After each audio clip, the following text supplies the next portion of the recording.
Hello, everyone. This is Mrs. G, and we are reading The Tanglewood Secret by Patricia St. John by permission of Moody Publishing Company. And we are on Chapter 13, We Get a Letter. The summer term passed very quickly.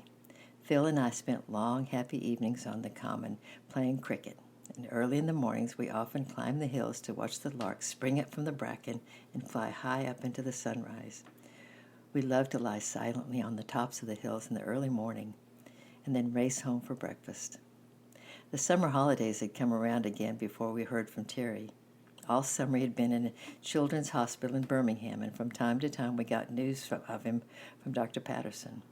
We wrote to him quite a lot and told him about the woods and what flowers were coming out and what birds we had seen, but he never answered. So it was a great surprise when the postman, meeting at the gate one morning, handed us a letter addressed to us. Nobody but Mom and Dad ever wrote to us, and this was certainly not their writing. It was large and shaky, and looked as though the writer was not very used to writing letters at all. Philip politely handed it to me to open and looked over my shoulder while I read.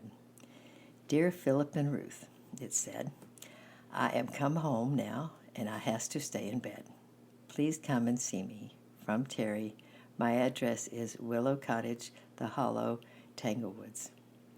We were so impatient to start that we could hardly eat our dinner, and we talked about it all the time. My aunt didn't seem too sure when we showed her the note, but she said we could go all the same.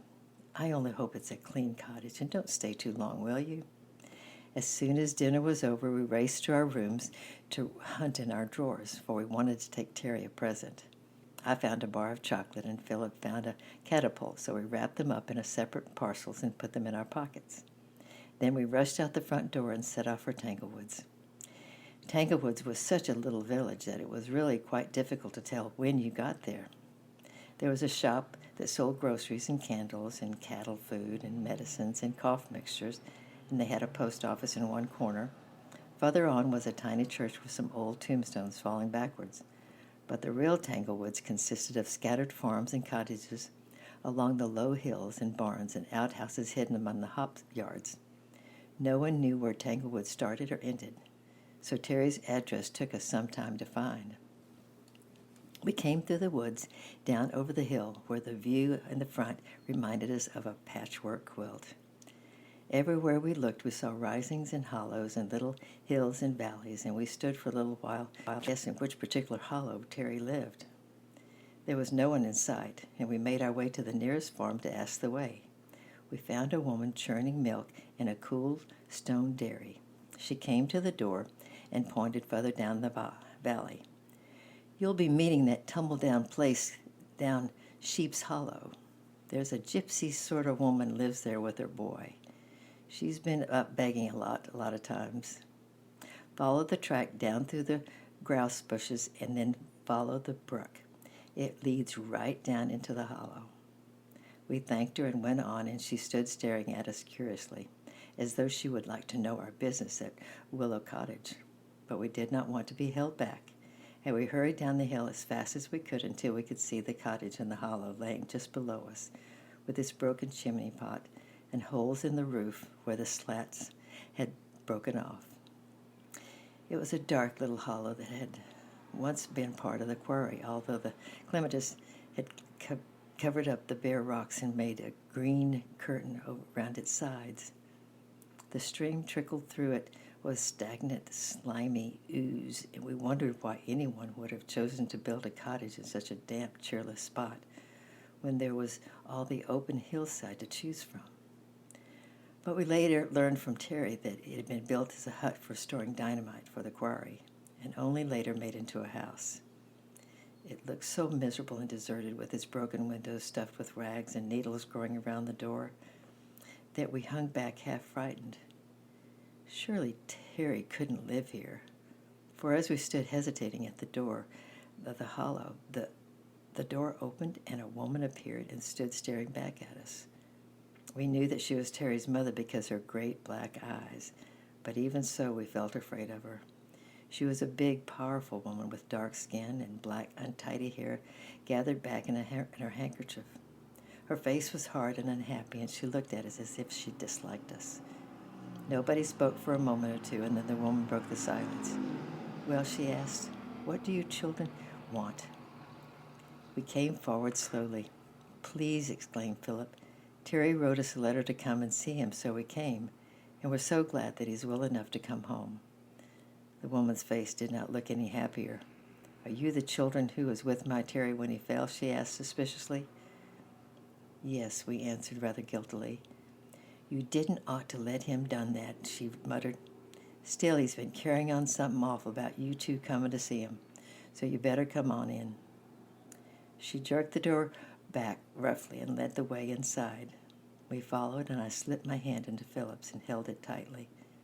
The little room in which we entered was gloomy, hot, airless, and there was a strange smell, too, that made me want to sneeze. There was only one little window, and it was too high to see through. But for a moment later, we had forgotten all of this and both ran forward with a cry of welcome. For on the bed in the corner lay Terry. We had not seen him for 3.5 months. Of course, we knew it was Terry because we were expecting him. But otherwise, I'm not sure if we would have recognized him, for he was changed. He looked small and weak and pale.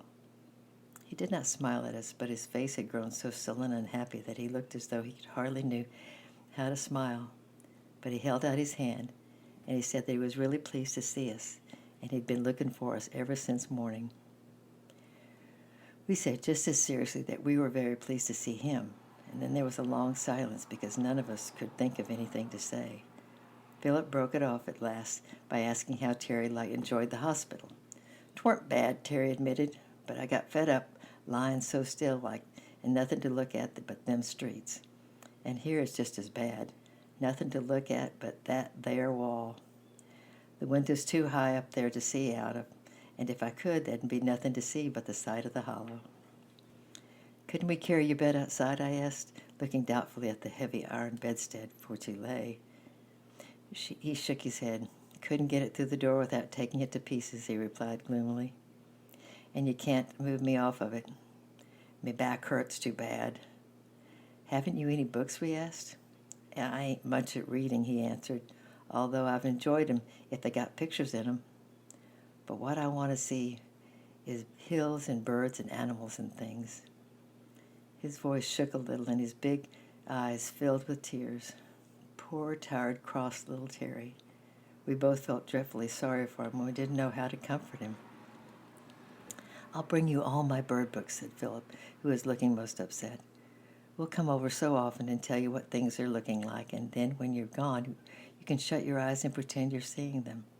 I'll tell you what Tanglewoods looks like now. When we came over the hill this afternoon, the hay is still lying out in the fields, and the willow herb patches are beginning to turn woolly. The hops will soon be ripe and are beginning to smell when you go past the yards, and the apples in the orchards are beginning to turn rosy and weigh down the branches.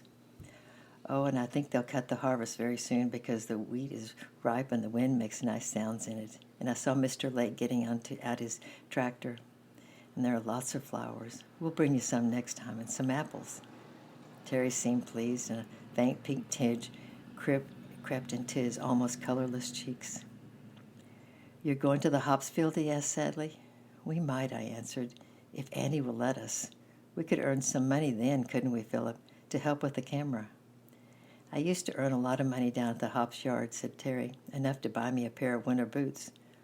Mom will have to try and go this year, but she can't leave me long, and she had to give up her work to stop and mind me." We didn't find it difficult any more to find things to say. In fact, we talked so much that we stayed much longer than we meant to, and were interrupted by Terry's mother coming in with his tea. Terry's meal was a cup of very strong tea and a crust thinly spread with margarine on a chipped old plate. It did not look at all appetizing to me, but it reminded me of the chocolate I had brought. It had begun to melt in my pocket, but it was still very nice, and Terry's eyes really gleamed when he saw it. We did not give him the catapult because it did not seem as though it would be any use. His arms looked too thin and white to aim it.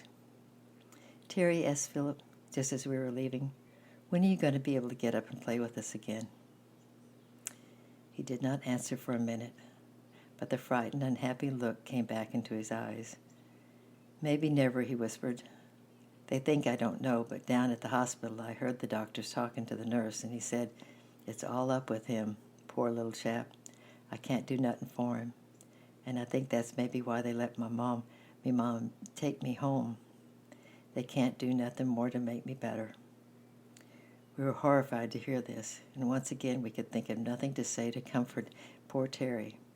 So we left him, rather sadly. But just as we were going out the door, he called after us, "When are you coming again?" "Well, we can't come tomorrow," answered Philip, "because we got to go to the dentist. But we'll come the day after and bring the bird books." "For certain sure?" called Terry. "For certain sure," we called back. Terry's mother was out in the hollow, hanging up a torn little nightshirt on the clothesline.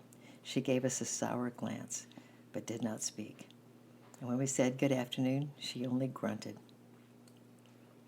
"What a miserable woman," I remarked as we climbed the hollow. "I'm glad she's not my mother." On the whole, we were very silent on the way home because we were both feeling sorry for Terry, and we were both wondering what we could do to make his life happier. Nothing we could think of seemed much good, because nothing would make up for having to lie all day in a dark, stuffy room staring at the wall, while the apples ripened and the harvest fields rustled outside. As I walked home that hazy summer afternoon, I realized for the first time how thankful I ought to be for the things that I'd always taken for granted. I'd never thought about it before, but now I suddenly noticed my strong little arms and legs, my warm, healthy body, and I paused at the top of the hill and looked over the countryside, and then for one glad moment my heart suddenly rose up in thankfulness to God, because I had eyes to see, and ears to hear, and feet to run.